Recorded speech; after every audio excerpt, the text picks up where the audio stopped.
Last week's SEC versus Big Ten Challenge was the Texas Longhorns taking a road trip to Ann Arbor to play the Michigan Wolverines, where the Longhorns, led by Steve Sarkisian, absolutely splattered the Michigan Wolverines, led by Sharon Moore. They coached circles around them, they outplayed them, they were the physically tougher team, and even more obviously, the faster team. This week's SEC versus Big Ten Challenge is projected by Vegas to be yet again SEC on Big Ten violence. The Alabama Crimson Tide opened as 16.5-point favorites on the road in Camp Randall against the Wisconsin Badgers. Welcome back, everyone. This is College Football with Sam. And before we get started, I want you, Uncle Sam wants you. I only say that because when I point at you, when asking you to like, subscribe, click the notification bell, and share this video around, all of which are free, easy, and darn near effortless to do and help out the channel a lot. When I do that motion, I think that I am striking the same pose as those World War I, World War II Uncle Sam posters. But seriously, like the video, subscribe to the channel by clicking that big red subscribe button. Hit the notification bell as well so that you can get notified when we release new college football content and do previews, reactions. When I, for this game at least, and probably Oregon State as well, release 5 reasons why Alabama will win, Wisconsin will win, and then Oregon and Oregon State as well, as those are the two main games, Alabama versus Wisconsin and Oregon State, that I want to focus on this week. But those are not even top 25 matchups. Alabama's ranked and Oregon's ranked, but Wisconsin and Oregon State aren't. Week 3 is a very weak slate in what I think is a down year of college football. Also, comment your record prediction and your analysis on this game down below. I love to interact with viewers, commenters, and you probably know something about both of these teams that maybe I don't, because I can only cover and read and analyze so much. I mean, there's over 60 Power 4 teams. There are 18 Big Ten teams, 16 SEC teams, and you got to pay attention to the Group of 5 a little bit as well, as after all, Alabama and Wisconsin have only played Group of 5 opponents up until this point, so we're partially determining what we think about the Crimson Tide and the Badgers, and this will still be a little bit of the case as the year goes on, but less and less as they play more powerful and talented competition. We're basing how we view the Crimson Tide and the Badgers not just on talent, not just on their coaching, not just on how their rosters performed last year or even the year before that, depending on how intact they were and how much they were rated by the portal or how much the current coaching staffs kept together. But really what my point is this is still early in the season. Very, very early.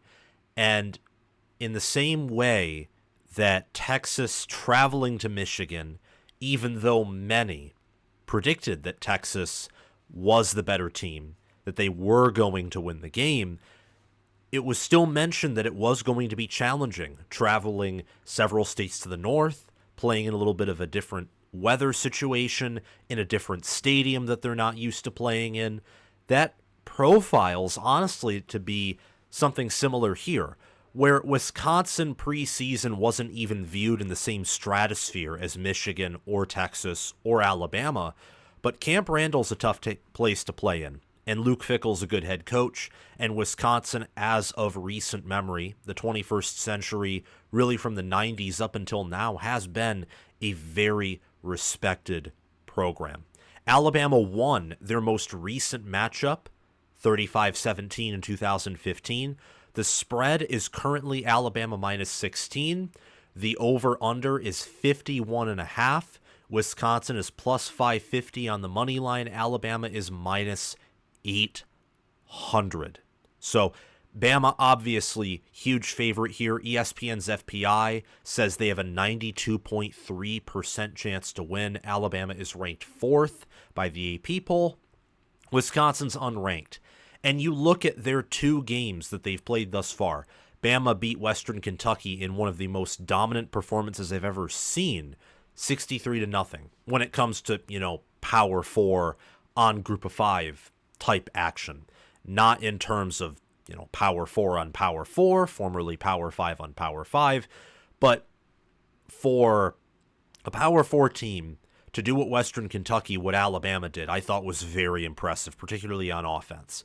Against USF, Alabama won 42-16, and it was night and day different from the Western Kentucky game, even though Alabama scored over 40 points in both contests. Bama only outgained USF by about 90 yards. They had 3 turnovers, and they only won the time of possession battle by about 2 minutes. They only averaged 7.5 yards per pass attempt and 4.7 yards per carry, beating South Florida 42-16. At one point, it was a 14-13 game. At one point, it looked like South Florida may pull off the upset, and then Alabama pulled away, as good teams do, even when they have a rough day. Shout out to Penn State as well. And that's really it. Wasn't there another game, I forget, in week 2 where Oregon, for example. I still think Oregon's a pretty good team.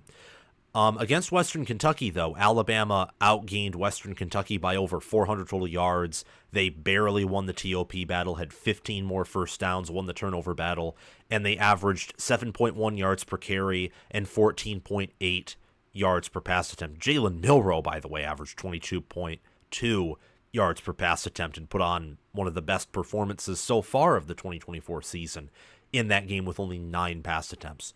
Pretty incredible. Wisconsin, on the other hand, has not had an impressive performance to date. The fact they've only beaten Western Michigan 28-14 and South Dakota 27-13, and both of those teams were able to run the football on the Badgers, which is Alabama's strength, is quite concerning. South Dakota ran for 123 yards, 4.4 yards per carry on the Badgers. Western Michigan ran for 120 yards, 3.6 yards per carry on the Badgers. Western Michigan could not do anything against Ohio State when they played in week 2. And South Dakota is 1-1, and they play in the toughest conference in the FCS, the Missouri Valley Conference. But Wisconsin should have performed better against the Coyotes and the Broncos than they did. There's a certain part of me, though, I'm not going to lie, that thinks that Luke Fickell and the Badgers may have been looking ahead 2 weeks in a row towards this game, as it is very important. But Alabama still looks that much more impressive, and that's why on offense, I have the Crimson Tide at every position. I think they are the superior team at running the ball, passing the football. I think they have the superior players at every position. I mean, it's impressive watching Alabama's Ryan Williams come on to the receiver position as quick as he has. And he's 17 years old. He should be a senior in high school right now. I do believe. I think he reclassified, but correct me if I'm wrong, Alabama fans. He has done a phenomenal job, averaging 34.5 yards per reception with 3 receiving touchdowns. He leads the team in receptions with 6. He has just stepped up as a young man into this role and has taken, for now, wide receiver 1 by force. And Kobe Prentice and Jeremy Bernard, Caleb Odom, Kendrick Law, Emmanuel Henderson Jr. I mean, Alabama has a deep receiver room. Right now they have 460 receiving yards, averaging 16.4 yards per reception with 5 receiving touchdowns. Milroe has 394 passing yards, completes 65.7% of his passes, 5 touchdowns, no interceptions, got sacked 4 times, mostly against South Florida. That was because Elijah Pritchett at tackle was out, though, and Alabama is very thin on the offensive line outside of its starting 5. They need Proctor, and they need Pritchett to stay healthy, but I think it was wise for them to... They were held out for at least a part of that South Florida game. That was wise by Kalen DeBoer, who knows what he's doing as head coach and who I think is a top 2 head coach in the country, only behind Kirby Smart. Because you got to save, especially when you have this thin of depth, your best players for your best games. And it is better to start them and play them and risk re-injuring them against a team like Wisconsin compared to South Florida. But Milroe has looked better than he did last season. He struggled against South Florida mightily, but did come through, and I think right now he is receiving better coaching, and he is still a better overall player. Alabama has ran for already 533 yards, averaging 6 yards per carry, and they have 10 rushing touchdowns. This team is a problem, specifically on the ground. And also tight ends C.J. Dupree, Josh Wavis, and Robbie Oates have been involved. I really love this Alabama offense, and the offensive line is elite at run blocking. Pass blocking, there's more questions there, but I still think with their starting five, they're one of the better offensive lines in the country, potentially the best when you look at run blocking, pass blocking. They're up there when their starting five are out there, active, and healthy. With Wisconsin, Tyler Van Dyke leads the team in passing yards with 406. He's only thrown one passing touchdown, has a passer rating of 119.7, only completed 60.3% of his passes, and that is with receivers Will Pauling, Bryson Green, C.J. Williams, Vinny Anthony II, and just a receiver core that I think is one of the more talented ones in the Big Ten. Pauling already has 10 receptions on the team, averaging 10.8 yards per reception. The Badgers overall are only averaging 10.7 yards per reception on 38 receptions. Chez Mellusi leads the team in rushing with 134 rushing yards and 35 carries. He's not even averaging 4 yards per carry, and Wisconsin's averaging only 4.2 yards per carry on the year, and Van Dyke's only been sacked 3 times, which this Wisconsin offensive line is great. I watched them, and it looked like at times they were able to get push against these inferior opponents, but as of right now, they're not exactly living up to what I expected them to be in the preseason. And some of that's my fault, but given all that they returned and the talent they have and the players they brought back, I imagine there are some just issues happening for whatever reason. And I say for whatever reason because it's year 2 under Luke Fickell, and when you look at the coaches that he's brought in, when you look at his resume as a coach and the talent Wisconsin has, I don't know exactly why things don't seem to be working out. Maybe it is that severe change in identity has truly rattled the program, and now he basically has to build everything from the ground up. I think Wisconsin should give Fickell time, obviously, but man, oh man, through 2 games, they have looked underwhelming with one of the Big Ten's tougher schedules at their doorstep. I got to give Alabama quarterback, running back, wide receiver, tight end, and the offensive line. On defense, Alabama has a lot of questions at corner. They're very young there. So with Wisconsin having a player like Ricardo Hallman, I got to give them the edge at cornerback.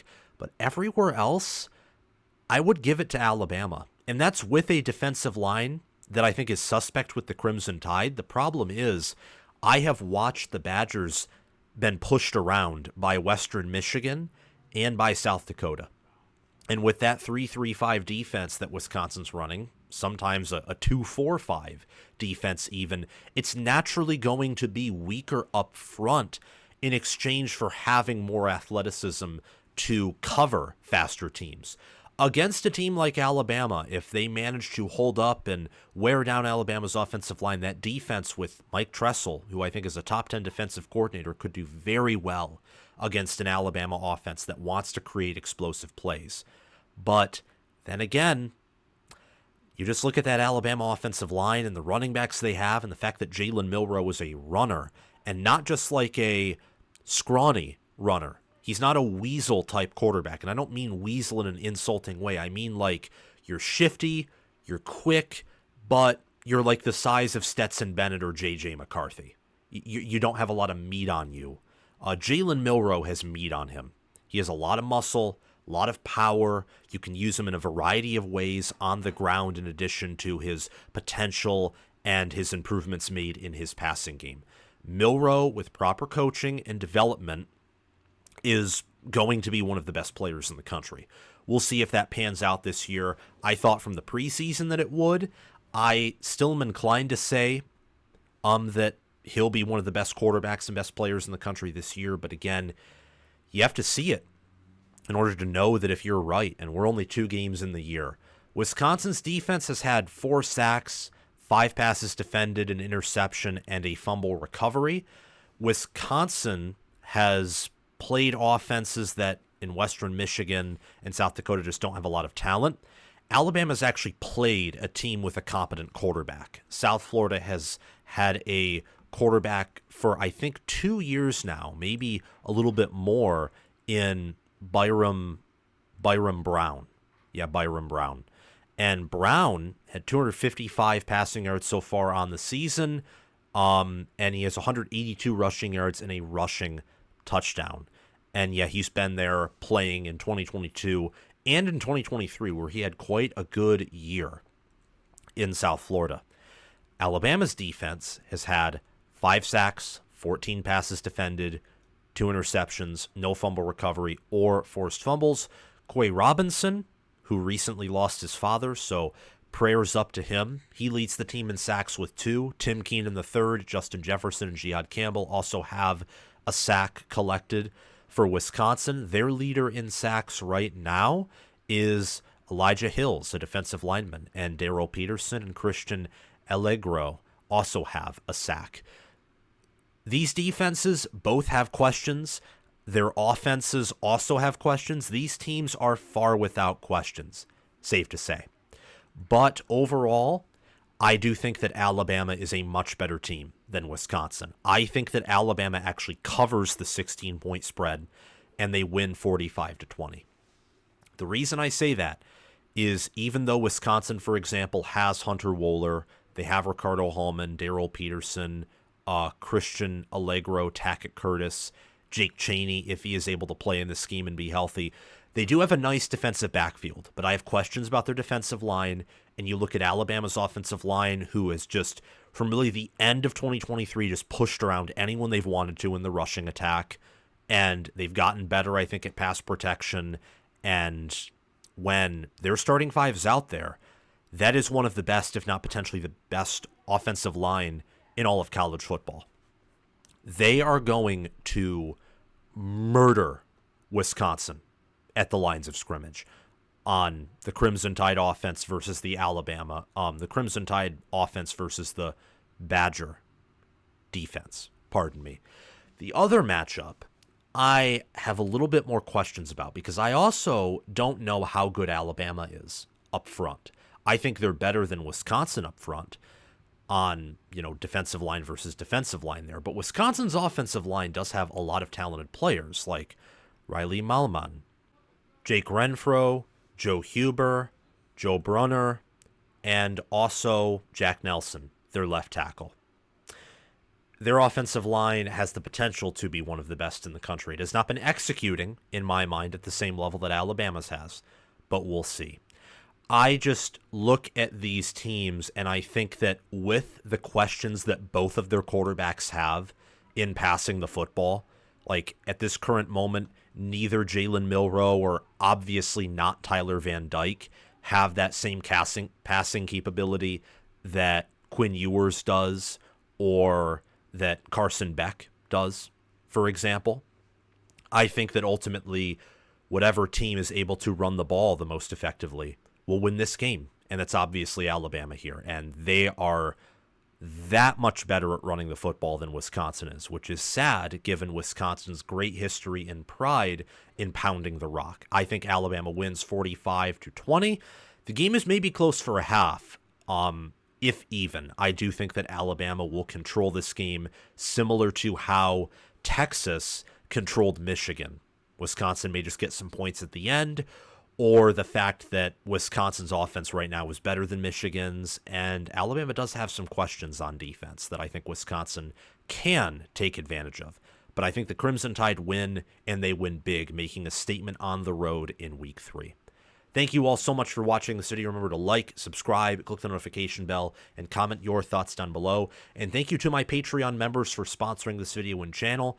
For my Heisman members, Crash2488 and Brasco Rascal. All-American members, Chris Lane, Counter Little OH, Ismar, Tyler Nye, and Chilton Cush.